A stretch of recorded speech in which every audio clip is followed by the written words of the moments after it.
"This is a Coast Guard operation. Kitchen staff cannot interfere," the commander said. He had no idea that the same hands holding that ladle had managed rescue operations in Alaska waters for 25 years. But with 4 lives at stake, he was about to learn the truth. From which city in the world are you watching this story today? If stories like this move you, consider subscribing to Unseen Legends for more tales of hidden expertise walking among us. The MV Aleutian Dawn cut through the grey waters of the Inside Passage, her twin diesels maintaining steady rhythm as the ferry carried passengers and vehicles between the scattered communities of southeast Alaska. In the ship's galley, Elena Vasquez prepared the evening meal service with the methodical precision of someone who'd spent 10 years learning to cook in a constantly moving kitchen, where 30-degree rolls were routine and hot oil required constant attention. At 57, Elena moved with the sea-balanced grace of someone who'd spent decades working on vessels, though her passengers and crew knew her simply as the ferry's head cook, who somehow managed to serve hot, appetizing meals regardless of weather conditions. Her galley was a model of efficiency and safety, and her ability to feed 200 passengers during rough seas had earned the respect of mariners throughout the Alaska Marine Highway system. What none of them knew was that Elena Vasquez had spent 25 years as a United States Coast Guard rescue specialist, coordinating search and rescue operations in some of the most dangerous waters in North America. To her current colleagues, she was the woman who made excellent fish chowder and never complained about working in heavy weather.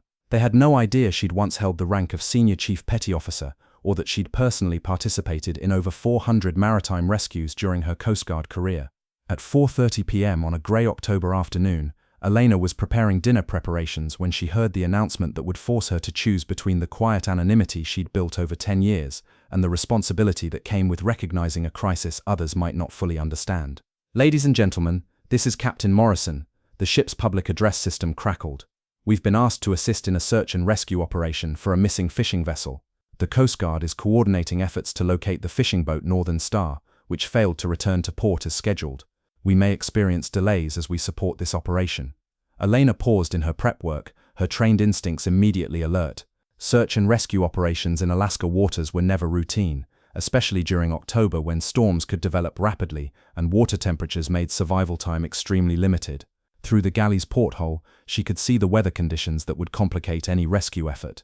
15-foot seas with whitecaps, overcast skies, and the kind of low visibility that made maritime searching extremely challenging. Elena's 25 years of Coast Guard experience told her that if a fishing vessel was missing in these conditions, time was critically important. 20 minutes later, a Coast Guard helicopter appeared alongside the Aleutian Dawn, establishing radio contact with Captain Morrison to coordinate the search effort. "Aleutian Dawn, this is Coast Guard Rescue 6-112. The radio transmission echoed through the ship. We need you to alter course to assist in search pattern for missing vessel, Northern Star. 4 persons aboard, last known position approximately 15 miles southeast of your current location." Elena set down her knife and moved to the galley's communication station, where she could monitor the radio traffic coordinating the search operation. Her Coast Guard training kicked in automatically as she listened to the operational details. "Northern Star is a 42-foot fishing vessel that departed Sitka at 0600 hours for halibut fishing grounds," the Coast Guard coordinator reported. "Expected return time was 1800 hours. Vessel has emergency beacon, but no signal has been detected." Elena's mind began processing the information with the systematic analysis she'd used during hundreds of similar operations. A 42-foot vessel in 15-foot seas would be struggling significantly, especially if they'd experienced mechanical problems or injuries that prevented them from activating emergency equipment. "Search area is being expanded to account for drift patterns," the Coast Guard continued. "Wind is 25 knots from the southeast, current running northeast at approximately 2 knots. Elena felt her pulse quicken. The drift calculations being used by the Coast Guard were based on standard search and rescue protocols, but Elena's intimate knowledge of Alaska currents told her that the search area might be incorrectly positioned. During her 25 years of Coast Guard service, Elena had specialized in the unique oceanographic conditions of southeast Alaska.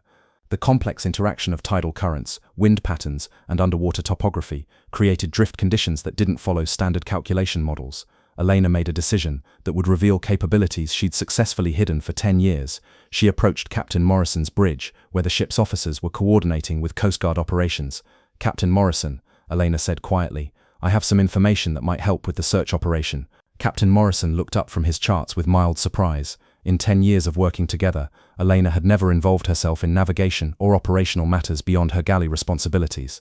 "Elena, what kind of information?" "I have experience with search and rescue operations in these waters. The drift calculations being used might not account for the specific current patterns in this area. Morrison studied his head cook with new attention. What kind of search and rescue experience? Elena had spent 10 years avoiding this conversation, but with 4 lives at stake, professional secrecy seemed less important than providing information that could save people. Coast Guard, 25 years of service. I specialized in SARE operations throughout Southeast Alaska. The bridge fell silent except for the ongoing radio chatter from the search coordination.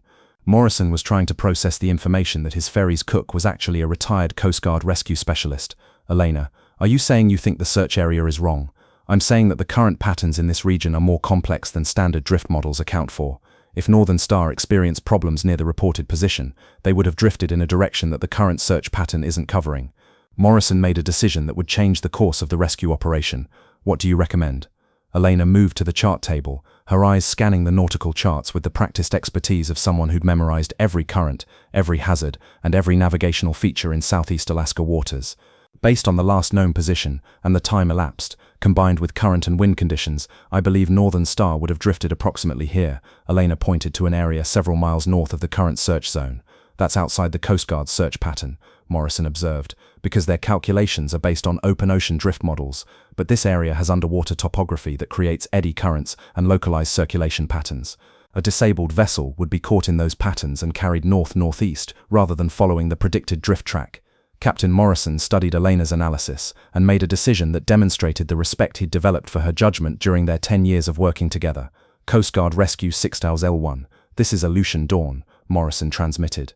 We have additional information that might affect search area calculations. Aleutian Dawn, go ahead with your information. We have a crew member with extensive search and rescue experience in these waters who believes the drift calculations need to be adjusted for local current conditions. There was a pause before the Coast Guard responded. Aleutian Dawn, what are the qualifications of your crew member? Elena took the radio microphone from Captain Morrison.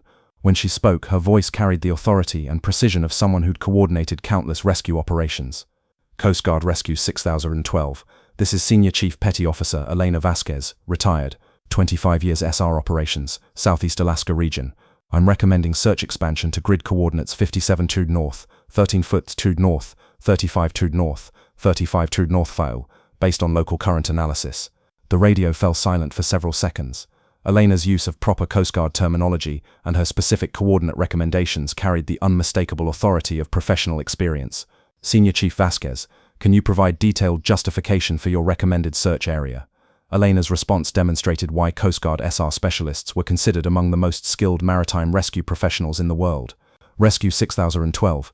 The reported last position places Northern Star near the Chatham Strait confluence where tidal currents interact with underwater ridges to create northeasterly drift patterns not reflected in standard models.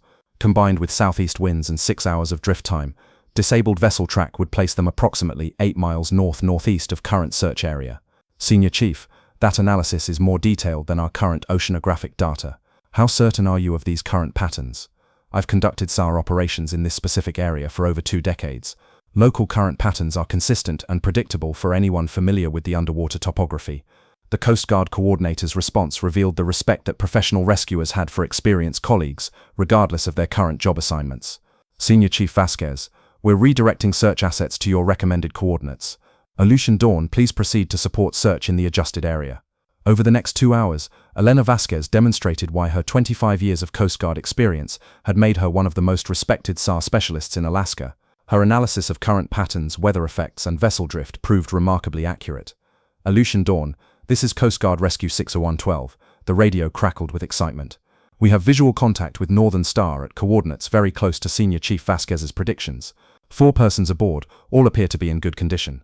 The successful rescue generated celebration throughout the Aleutian Dawn, but Elena quietly returned to her galley to continue dinner preparations. Captain Morrison found her an hour later, still working on the evening meal, as if nothing extraordinary had happened. Elena, that was remarkable navigation analysis. The Coast Guard found Northern Star exactly where you predicted. Elena was seasoning soup, her attention focused on her cooking responsibilities. I'm glad they found the crew safely, Captain.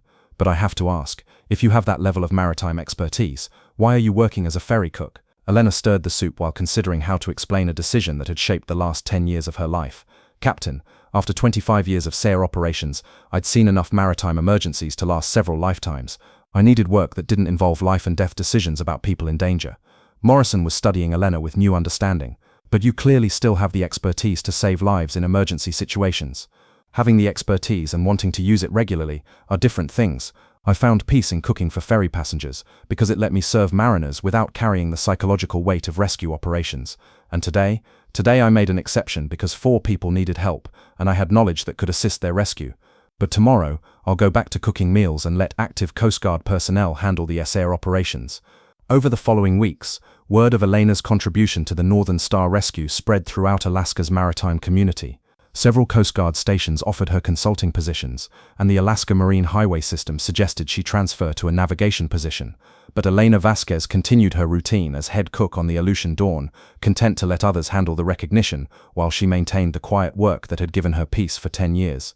Elena, Captain Morrison asked during one of their regular operational meetings, "Don't you miss the excitement and importance of Coast Guard rescue work?" Elena was reviewing weekly meal planning, the same administrative routine she'd followed for a decade. "Captain, there's nothing exciting about knowing that a navigation error could result in people dying in cold water. I found excitement in work where the biggest crisis is running out of fresh vegetables, but your expertise could save more lives if you return to SAR work." Elena paused in her meal planning to consider a question that several people had asked since the Northern Star rescue. "I spent 25 years using my SAR expertise to save people from maritime emergencies. I participated in over 400 rescues and trained dozens of younger Coast Guard personnel. Now I use different skills to keep ferry crews and passengers well fed and comfortable during their voyages. Both forms of service matter, but you're one of the most experienced SAR specialists in Alaska, and I used that experience for 25 years of active duty, then applied it once when 4 fishermen needed help. I don't need to return to daily SAR operations to fulfill my responsibility to maritime safety." 6 months later, Elena's rescue analysis techniques were incorporated into Coast Guard training programs for SAR specialists working in Alaska waters. Her understanding of local current patterns became part of the standard oceanographic data used for search operations in Southeast Alaska, but Elena remained characteristically modest about her contributions. "I just provided local knowledge that helped focus the search effort," she would say when asked about her role in the Northern Star rescue. The Northern Star crew sent Elena a thank you card on the anniversary of their rescue, but she'd already returned it unopened with a note explaining that their safe return was thanks enough. "I don't need gratitude for sharing knowledge that could help save lives," Elena told Captain Morrison when he asked about her response to the crew's appreciation. "When you have information that could help people in danger, you provide it. That's basic maritime responsibility." Morrison had come to understand Elena's perspective during the months since the rescue. "You're not trying to be modest. You genuinely see this as ordinary professional duty, because it is ordinary professional duty. When mariners are in danger and you have knowledge that could help, you share that knowledge. The extraordinary part would be staying silent when people need help." 3 years later, Elena Vasquez continues cooking for passengers and crew aboard the Aleutian Dawn, maintaining the routine that had given her peace after 25 years of high-stress rescue operations. Her story is known within Alaska maritime circles as an example of how experience and local knowledge can make the difference between successful and failed rescue operations. But Elena prefers the version of her story that her ferry colleagues know, a dedicated cook who takes pride in feeding mariners and occasionally demonstrates unexpected knowledge about navigation and weather. The most important thing, Elena tells new galley staff during training sessions, is understanding that every position aboard a vessel contributes to maritime safety. Whether you're coordinating rescues or preparing meals, you're helping maintain the kind of operations that keep mariners safe. She'd learned something important during her transition from Coast Guard SR specialist to ferry cook. True maritime service wasn't about the prestige of your position or the recognition you received. It was about using whatever skills you possessed to support the maritime community and keep people safe. Experience is a responsibility, she would explain to young Coast Guard personnel who sought her advice about SR operations. But it's also a choice about how you want to serve others. I chose to serve differently, but I never stopped serving the maritime community. Sometimes the most skilled rescue coordinators are preparing your meals in ferry galleys, quietly maintaining the support services that keep maritime operations running smoothly. Sometimes the person who knows your coffee preference once guided helicopter pilots to survivors in storm-tossed seas. Sometimes the cook who never complains about rough weather has saved more lives than most Coast Guard personnel ever will. Elena Vasquez had spent 25 years coordinating rescues in some of the most dangerous waters in the world, then 10 more years feeding the mariners who continued that essential work. When 4 fishermen's lives hung in the balance, she proved that true maritime professionals never really retire, they just find different ways to serve the communities and industries they've sworn to protect. Have you ever discovered that someone's maritime background was far more impressive than their current position suggested? Tell us about it in the comments below. And if this story reminds you to appreciate the maritime professionals around you, subscribe to Unseen Legends for more tales of hidden expertise. because sometimes the person cooking your ferry meal once coordinated hundreds of maritime rescues, and when lives are at stake in dangerous waters, that expertise might be exactly what guides rescuers to people who desperately need help. This story is a work of fiction created to honor the spirit of maritime service and the dedicated Coast Guard professionals who keep our waters safe. Any resemblance to actual persons or events is purely coincidental.